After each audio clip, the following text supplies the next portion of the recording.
وقتاً بعد وقتاً آتے جائیں گے۔ اللہ تعالیٰ کے احکام وحی الہی جس کو نور سے تعبیر کیا گیا وہ بھی انبیاء علیہ السلام کے پاس آئے گی، اور پھر خود انبیاء علیہ السلام رہنے کی جگہ ہوئی تو یہ بھی برکت والی ہوئی، اور ان کی عبادت کا مرکز بننے کی وجہ سے یہ بھی برکت والی جگہ رہی۔ اس طور پر اللہ تبارک و تعالیٰ نے مسجد حرام کو بھی برکت والا بنایا اور مسجد اقصیٰ کو بھی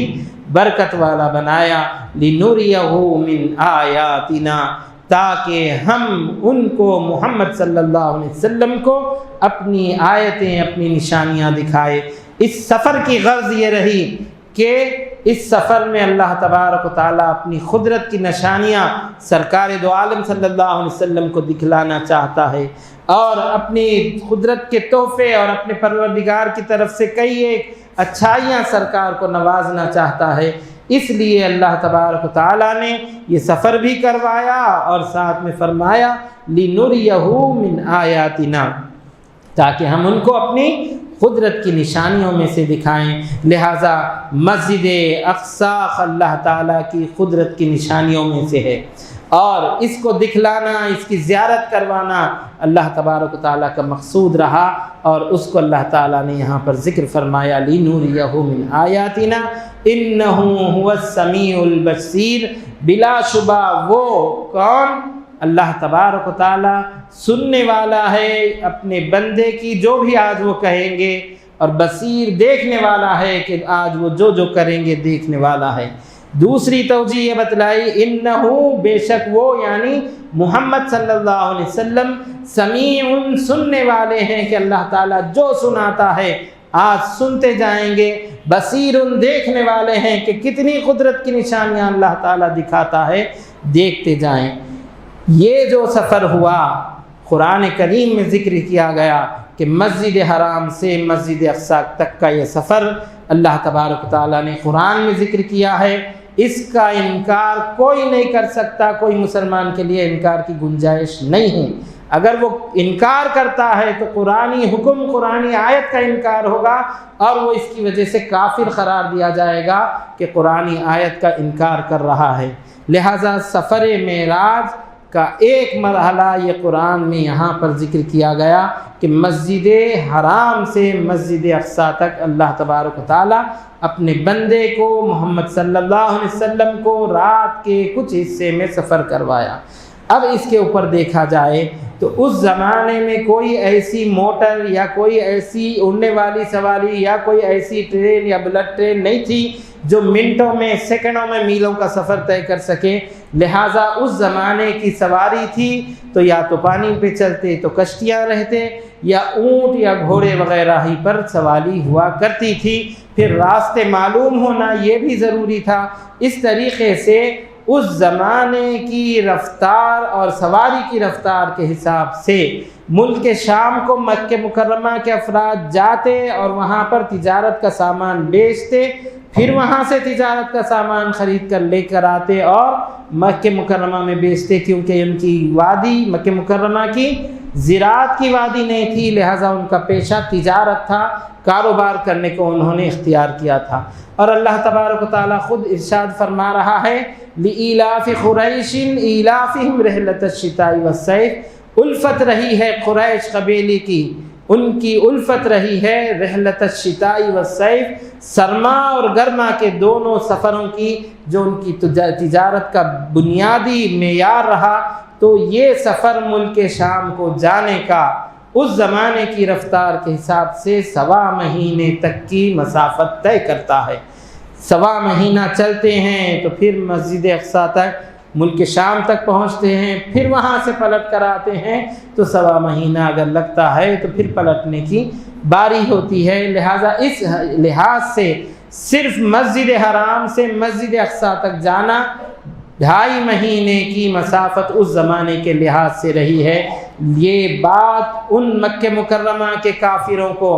اور جو اسلام پر طنز کرتے تھے ان کے لیے ناقابل ہضم اور ناقابل برداشت تھی۔ اس لیے اللہ تبارک و تعالیٰ نے اس پر اعتراض کوئی نہ کرے، اس کا انکار کوئی نہ کرے، اس میں کوئی شک و شبہ پیدا کوئی نہ کرے اپنی ذات کی طرف منسوب کیا اور لے جانے کو بھی اپنی طرف منسوب کر کے بتلایا کہ پاک ہے وہ ذات جو اپنے بندے محمد صلی اللہ علیہ وسلم کو رات کے کچھ حصے میں مسجد حرام سے مسجد اقصیٰ تک لے گئی تاکہ ان کو اپنی قدرت کی نشانیاں دکھائیں، بے شک وہ سننے والا بھی ہے اور دیکھنے والا بھی ہے۔ اس طریقے سے اللہ تبارک و تعالیٰ نے اس آیت کریمہ میں بتلا دیا۔ اب اس کے علاوہ روایات میں آتا ہے، سیدہ عائشہ رضی اللہ تعالیٰ عنہ یہ روایت کرتے ہوئے فرماتی ہیں کہ سرکار دو عالم صلی اللہ علیہ وسلم کی معراج روحانی تھی، آپ کا جسم اقدس بستر سے غائب نہیں تھا، یہ ایک روایت آتی ہے۔ تو محدثین اکرام نے اس کا جواب یہ بھی دیا ہے کہ بی بی عائشہ صدیقہ رضی اللہ تعالیٰ عنہ کی عمر 6 سال کی تھی جب آپ صلی اللہ علیہ وسلم سے نکاح ہوا، پھر وداعی 9 سال کی عمر میں ہوئی اور 18 سال کی عمر تھی بی بی عائشہ رضی اللہ تعالیٰ عنہ کی، اس وقت سرکار دو عالم صلی اللہ علیہ وسلم پردہ فرمائے۔ لہٰذا مکہ مکرمہ سے ہجرت کرنے کے بعد 9 سال 10 ہجری کو آپ صلی اللہ علیہ وسلم پردہ فرمائے ہیں۔ تو اس سے یہ بات طے ہے کہ سیدہ عائشہ رضی اللہ تعالیٰ عنہ مکہ مکرمہ میں سرکار کے گھر میں نہیں رہتی تھی اور سرکار کے ساتھ نہیں رہتی تھی، آپ کی وداعی نہیں ہوئی تھی، یہ بھی بات بتلائی گئی۔ اس کے علاوہ علماء اکرام نے یہ بھی فرمایا کہ کل حضور اکرم صلی اللہ علیہ وسلم کو 34 مرتبہ معراج ہوئی، جس میں سے ایک مرتبہ جسمانی معراج تھی جس کا اللہ تعالیٰ نے یہاں پر ذکر کیا، اور اس کے علاوہ روحانی معراج اور خواب میں بھی معراج ہوتی رہی، وہ تقریباً 33 مرتبہ ہوئی ہے۔ لہٰذا اس بات کا کوئی انکار نہیں کر سکتا، اور یہ بات طے ہے کہ ایک ہی بار معراج کرنا کوئی لازم ضروری نہیں ہے، بلکہ اللہ تبارک و تعالیٰ جب جب اپنے بندے کو چاہا بلوایا اور اپنی تنہائی میں آپ صلی اللہ علیہ وسلم کو نوازتا گیا۔ ہم اس کے پس منظر میں معراج کے واقعے کو دیکھتے ہیں تو اس کی تفصیل یوں نظر آتی ہے کہ اللہ تبارک و تعالیٰ نے جب معراج کروانا مقصود تھا اور رجب المرجب کی 27ویں رات تھی، تو اللہ تبارک و تعالیٰ نے جبریل امی کو طلب کیا اور کہا کہ اے جبریل، آج تم عبادت چھوڑ دو، آج تمہارے لیے خدمت رکھی گئی ہے۔ اور میکائیل کو بلایا اور حکم دیا کہ اے میکائیل، تم آج اپنے کاروبار سے رک جاؤ، آج تمہارے لیے بھی ایک خدمت کا موقع ہے۔ پھر اللہ تبارک و تعالیٰ نے اسرافیل علیہ السلام سے کہا کہ اے اسرافیل، آج تم کو سور اٹھائے ٹھہرنا نہیں ہے، بلکہ آج کی رات سور رکھ دو جو ناقور سنگ کی طرح ہے، اٹھائے کھڑے ہیں کہ کب حکم ہو قیامت کا اور وہ پھونک دے، اور آواز ایسی آئے کہ آواز سے سب دنیا تباہ ہو جائے۔ لہٰذا حضرت اسرافیل علیہ السلام کو بھی یہ حکم دے دیا کہ آج آپ سور رکھ دیں، اور پھر ملک الموت عزرائیل علیہ السلام کو حکم دیا کہ آج کسی کی روح نہ نکالی جائے۔ پھر رضوان داروغہ جنت کو حکم دیا کہ جنت کو آراستہ کیا جائے، سجایا جائے، اور پھر حوروں کو حکم دیا کہ حوریں بھی آج زینت اختیار کریں، سج سنور کر اٹکلیاں کرتی ہوئی موتیوں کے اور یاقوت کے طبق لیے ہوئے اپنے ہاتھوں میں کناروں پر آ کر ٹھہر جائیں، جنت کے دروازے کھول دیے جائیں، جہنم کے دروازے بند کر دیے جائیں، قبروں سے عذاب اٹھا لیا جائے۔ اس طریقے سے کئی ایک احکام دیتے ہوئے یہ بھی فرمایا کہ 70,000 فرشتوں کو لے جایا جائے۔ چنانچہ جبریل امی ایسے احکام اللہ تبارک و تعالیٰ کی طرف سے سنتے ہیں تو گھٹنوں کے بل بیٹھ کر فرماتے ہیں کہ پروردگار، آج کیا بات ہے، کیا قیامت قائم ہونے والی ہے؟ تو اللہ تعالیٰ نے فرمایا نہیں،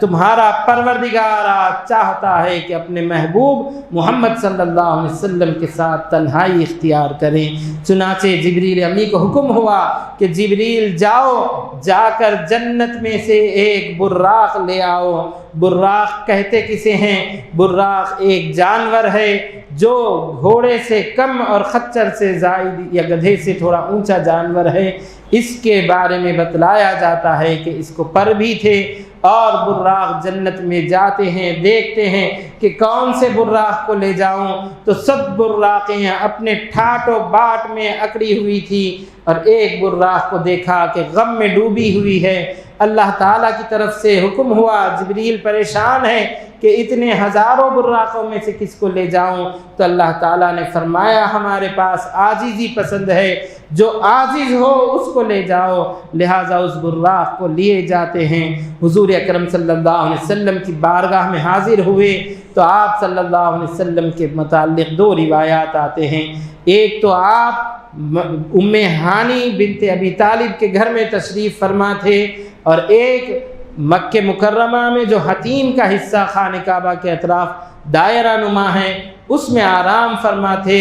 رات کی نماز پڑھ کر آپ آرام کر رہے تھے کہ جبریل امی حاضر ہوئے اور دیکھا کہ حضور اکرم صلی اللہ علیہ وسلم خواب میں ہیں، سو رہے ہیں۔ چنانچہ عرض کرنے لگے کہ میں کیسے سرکار کو بیدار کراؤں، کہیں کوئی بے ادبی نہ ہو جائے۔ پھر آپ دیکھتے ہیں کہ اور اپنے رخسار کو، اپنے گال کو سرکار کے تلووں سے مس کرتے ہیں اور یہ کہتے ہیں کہ میں نے اس وقت محسوس کیا کہ اللہ تعالیٰ نے میرے رخسار کو کافور کا کیوں بنایا، تاکہ اس کی ٹھنڈک سے سرکار کی خدمت میں آپ کو بیدار کرنے کا شرف حاصل ہو جائے۔ چنانچہ سرکار دو عالم صلی اللہ علیہ وسلم بیدار ہوئے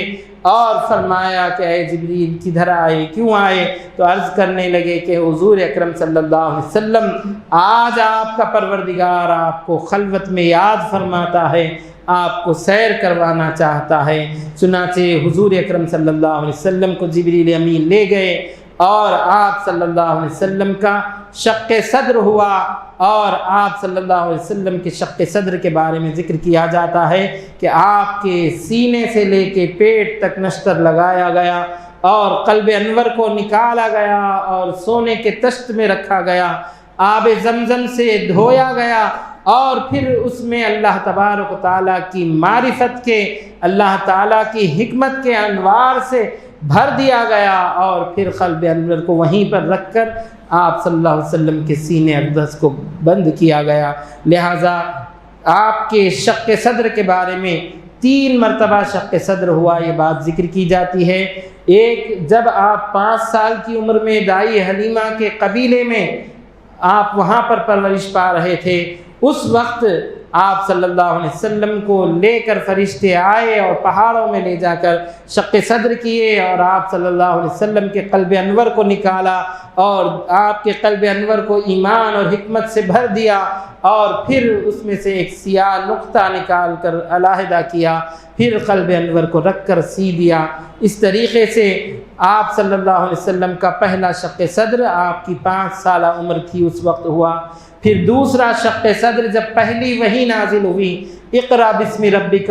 اس وقت بھی اللہ تبارک و تعالیٰ کی طرف سے آپ کا شق صدر ہوا، قلب انور کو نکالا گیا، پھر زمزم کے پانی سے دھویا گیا، اور پھر آپ صلی اللہ علیہ وسلم کے سینے اقدس میں رکھ دیا گیا۔ وہاں پر بھی اللہ تبارک و تعالیٰ نے معرفت کے انوار رکھے، اور یہ بھی بتلایا گیا کہ جبریل امی ایک خاتم انگوٹھی لے کر آئے تھے، اس کا اسٹیمپ، اس کا مہر آپ صلی اللہ علیہ وسلم کے قلب انور پر کیا گیا، اور یہ بھی بتلایا گیا کہ آپ صلی اللہ علیہ وسلم کی کندھوں کے درمیان جو مہر نبوت تھا اس پر بھی حضرت جبریل علیہ السلام نے مہر کیا ہے۔ اس طریقے سے آپ صلی اللہ علیہ وسلم کے قلب انور کو 3 مرتبہ شق صدر کر کر نکالا گیا اور دھو کر اللہ تبارک و تعالیٰ کی طرف سے انوار متحمل کیے گئے۔ اب اس میں بات یہی ہے کہ سرکار دو عالم صلی اللہ علیہ وسلم کا دل اس قدر متحمل تھا کہ وحی کے بار کو، وحی کے بوجھ کو بھی اٹھا سکے، اور پھر آسمانوں کی سیر کی جا رہی ہے تو اللہ تبارک و تعالیٰ کے دیدار کو سمونا یہ کسی عام شخصیت کا کام نہ تھا۔ دنیا میں طور جیسے پہاڑ پر ایک تجلی جس کا 1000 پردوں میں سے ایک حصہ پڑا تو طور پہاڑ جل گیا، اور موسیٰ علیہ السلام دیدار کا شوق کرنے والے اللہ تعالیٰ کے دیدار کے انوار کے 1000 پردوں میں سے بھی ایک جھلک دیدار نہ کر سکے۔ اب سرکار دو عالم صلی اللہ علیہ وسلم کو دیدار بھی دینا ہے اور سرکار عالی میں بلانا بھی ہے، تو اس لیے انوار سے بھر دیا گیا۔ اور یہ بھی دیکھا جائے تو ہم کو پتہ چلتا ہے کہ اللہ تعالیٰ نے فرمایا لو انزلنا هذا القرآن على جبل لرأيته خاشعا متصدعا من خشیۃ اللہ، اگر ہم اس قرآن کے کوئی آیت کو، کوئی حصے کو بڑے پہاڑ پر اتارتے تو تم ضرور اس کو دیکھتے کہ وہ پھٹ جاتا، تو چورا چورا پارا پارا ہو جاتا۔ یہ اللہ تعالیٰ کی وحی کی قوت ہے، یہ اللہ تعالیٰ کی وحی کا بار ہے۔ لہٰذا جب سرکار کے قلب انور پر وحی نازل کرنا تھا تو شق صدر کیا گیا اور انوار اور حکمت سے بھر دیا گیا اور مہر بھی کی گئی۔ پھر اسی طریقے سے جب معراج کروانا مقصود تھا تو اللہ تعالیٰ کی تجلیات بھی دکھلانا ہے، اللہ تعالیٰ کی قدرت کی نشانیاں بھی دکھلانا ہے، اس لیے بھی شق صدر کیا گیا اور آپ صلی اللہ علیہ وسلم کے قلب انور کو نور سے بھر دیا گیا، ایمان کے، حکمت کے انوار سے پر کر کے رکھ دیا گیا۔ پھر آپ صلی اللہ علیہ وسلم کے قلب انور کو زمزم سے دھونے کے بارے میں علماء اکرام نے فرمایا کہ پوری کائنات میں سب سے افضل پانی ہے تو وہ زمزم کا پانی ہے۔ آب کوثر سے بھی اللہ تعالیٰ دھلا سکتا تھا اور آب کوثر سے بھی سرکار کے دل کو غسل دیا جا سکتا تھا، مگر اللہ تعالیٰ نے منتخب کیا تو آب زمزم کو۔ اس سے پتہ چلتا ہے کہ آب زمزم وہ پانی ہے جو پوری دنیا میں، پوری کائنات میں بہترین ہے، اس سے افضل کوئی اور پانی نہیں ہے۔ اور سرکار خود بتلا دیے ہیں کہ چاہے جو مشکل ہو، جو پریشانی ہو، جو آفت ہو، ماء زمزم لما شرب لہ، کہ زمزم کا پانی جس غرض سے پیا جائے وہ غرض بر آنے والی ہوں گی۔ لہٰذا یہ پانی اس قدر تاثیر رکھنے والا بھی ہے، اور اس کی تاثیر میں یہ ذکر کیا گیا ہے اگر کوئی بیماری سے شفا پانا چاہتا ہے زمزم پی لے، اگر کوئی دنیاوی نعمتیں پانا چاہتا ہے زمزم پی لے، اور مال و متاع چاہتا ہے زمزم پی لے۔ اس لیے زمزم پیتے وقت صحابہ اکرام سے مروی روایات میں جو دعا آئی ہے، اللہم انی اسألک علما نافعا ورزقا واشعا وشفاء من کل داء، یہ تین دعاؤں کو ذکر کیا گیا ہے کہ زمزم پیتے ہوئے یہ دعا کریں کہ اے پروردگار میں نفع بخش علم طلب کرتا ہوں، یہ نیت کر کر زمزم پیا جائے تو برابر اللہ تعالیٰ علم دینے والا ہے۔ ورزقا واسعا، کشادہ رزق چاہتا ہوں، یہ بھی نیت کر دے تو اللہ تعالیٰ زمزم پینے والوں کو ان کی نیت کے موافق یہ بھی دینے والا ہوگا۔ اور وشفاء من کل داء، ہر بیماری سے شفا چاہتے ہو تو یہ زمزم پیا کرو، اس سے شفا بھی ہونے والی ہے۔ سرکار نے کھلے الفاظ میں فرمایا ماء زمزم لما شرب لہ، زمزم کا پانی جس غرض سے پیا جائے وہ غرض ہونے والی ہے، غرض بر آنے والی ہے۔ اس طریقے سے زمزم کے پانی کی افضلیت بھی معلوم ہوتی ہے، اس کی اہمیت بھی معلوم ہوتی ہے۔ پھر یہ بھی بتلایا گیا کہ سرکار کے قلب انور کو سونے کے طشت میں رکھا گیا۔ سونے کا برتن کھانے پینے کے لیے استعمال کرنا جائز نہیں ہے۔ سونے چاندی کے برتن میں کھانا تکبر کرنے والوں کی عادت ہے، تو سرکار کے قلب انور کو سونے کے برتن میں رکھنے سے یہی بتلانا ہے کہ یہ ایسا دل ہے، جیسے سونا کیسا دھات ہے، ایسا دھات ہے جس کو زنگ نہیں لگتا۔ پیتل ہو اس کو بھی زنگ لگے گا، لوہا ہو اس کو بھی زنگ لگے گا، دوسرے دھات ہوں اس کو بھی زنگ لگے گا، مگر سونے کا دھات ایسا دھات ہے جو نہ سڑتا، نہ زنگ لگتا، نہ گلتا، اس طریقے سے سونے کا دھات ہے۔ اسی وجہ سے کسی کے دانت وغیرہ ٹوٹ جائیں تو اس کو سونے کا کور لگا دیتے ہیں کہ اس کے منہ سے بدبو بھی نہ آئے اور وہ اپنے کاموں کو صحیح طور پر دیں۔ اسی طریقے سے ایک صحابی کی ناک کٹ گئی تھی، جنہوں نے چاندی کی ناک بنا کر لگائی، مگر بو آنے لگی تو سرکار سے فرمائے کہ سرکار بو آ رہی ہے، تو آپ نے فرمایا سونے کی ناک لگائیں۔ چنانچہ سونے کا کیپ بنا کر لگایا گیا، جس سے خوبصورتی بھی نکھر کر آتی ہے، اور سونا ایک ایسا دھات ہے جو سڑنے، گلنے، زنگ لگنے سے پاک ہے۔ اس لیے سرکار کے قلب انور کی اہمیت بتلاتے ہوئے کہ یہ ایسا دل ہے جو ہمیشہ تابان، روشن، چمکتا رہے گا، اس لیے آپ صلی اللہ علیہ وسلم کے قلب انور کو سونے کے طشت میں رکھا گیا۔ پھر اس کے بعد آپ صلی اللہ علیہ وسلم کے سینے اقدس میں رکھ دیا گیا اور سینے کو بند کر دیا گیا۔ صحابہ دیکھنے والوں نے فرمایا کہ سرکار کے سینے اقدس پر ایک لکیر دکھائی دیتی تھی جو شق صدر کی تھی، اور پھر بند کرنے کے بعد میں وہ لکیر بھی باقی رہی۔ اس طریقے سے اللہ تبارک و تعالیٰ نے اپنے محبوب صلی اللہ علیہ وسلم کے لیے آب زمزم سے قلب انور کو غسل دیا، اور پھر انوار اور حکمتوں سے بھرنے کے بعد آپ صلی اللہ علیہ وسلم کے غسل کرنے کی باری آئی۔ آپ صلی اللہ علیہ وسلم کے غسل کے لیے آب کوثر اتارا گیا۔ آب کوثر سے آپ صلی اللہ علیہ وسلم نے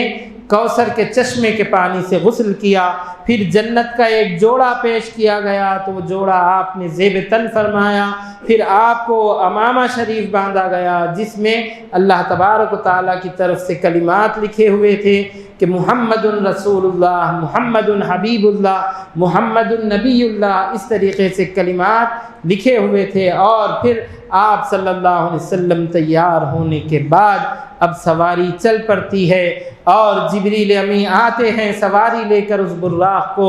جس کو آپ جنت سے لے کر آئے تھے۔ براق کسے کہتے ہیں تو یہ بتلایا گیا کہ براق برقن سے ماخوذ ہے یا بریقن چمک سے ماخوذ ہے۔ برقن بجلی کو کہتے ہیں۔ بجلی کی رفتار دیکھیں تو تقریباً 18,000 میل